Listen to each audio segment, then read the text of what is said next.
Hey guys, this is Mrs. Pinkin. If you're watching this video, you should be in the purple group that the substitute just told you about. Yeah, again, please make sure that you are in the purple group if you are watching this video. If you're in the green group, then please go back to Canvas and make sure you're watching the correct video for that group. One last time, this is the purple group.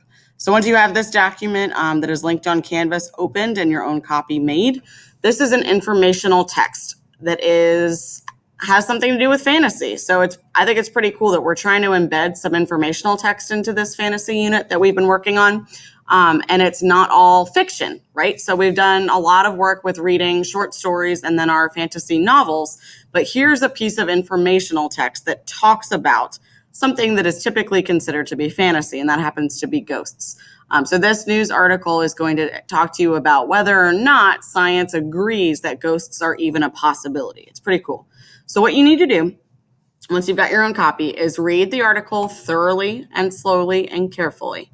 So while you're reading, if you come across something that you don't know, like if you don't know the word paranormal, right, you can highlight it with your mouse and then bold it or underline it, mark it up. Okay, so definitely underline, mark up, bold things that you don't understand. And then once you've finished that paragraph, try to fix up your comprehension. Try to make sure that you're actually understanding what a paragraph talked about before you move on to the next paragraph.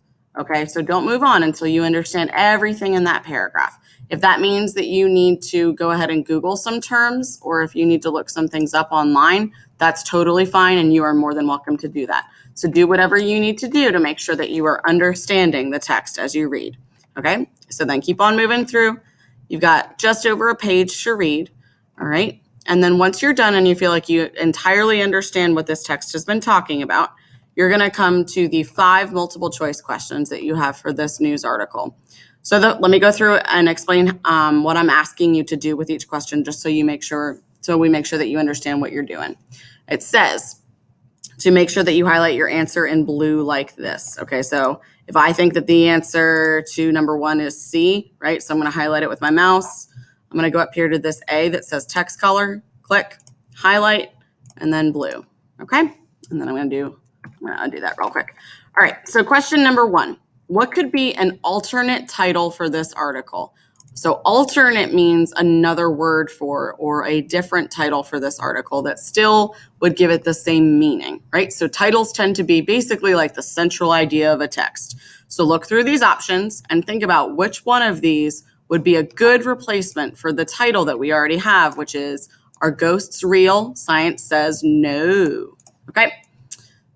Then number 2. What is the central idea of this article? All right, so you've already kind of narrowed it down a little bit up here in number 1, but here specifically, you're answering what this article is mostly about. So choose your answer and highlight it. Number 3, which part from the final paragraph best represents the author's opinion about ghost hunting? So what you're going to need to do is go back to the final paragraph. I've highlighted the final paragraph for you in green, so it's very obvious what you're looking at. So you need to be looking at that paragraph and thinking, all right, how does the author of this article, the person who's writing to inform me about ghosts, how do they feel about ghost hunting? Okay, so you're going to look for a specific sentence that explains how the author feels about ghost hunting, and then choose the best answer here from your 4 choices. Number 4, reread the first paragraph. Why do you believe the author chose to include that paragraph? So you're going to go back up to number 1. Backed up to the top. And the first paragraph, again, I've highlighted it for you in green. And reread it, okay? And then ask yourself, why did the author include this paragraph in the text? Why is it there? How is it helping me to better understand the rest of the article? Then head back down to number 4 and choose the best answer. And then finally, number 5, which best explains the author's purpose for writing this article? Which of the following answers explains to you why you think this article was written? Okay, so this question is not answered by rereading the text. This question is answered specifically by what is in your head, okay? Think about, why would someone want to write this article? What purpose does it serve? Okay. There you have it. Go ahead and please get started, and I will see you guys tomorrow. Make sure you turn this this activity in on Canvas as soon as you're finished. Okay, see ya.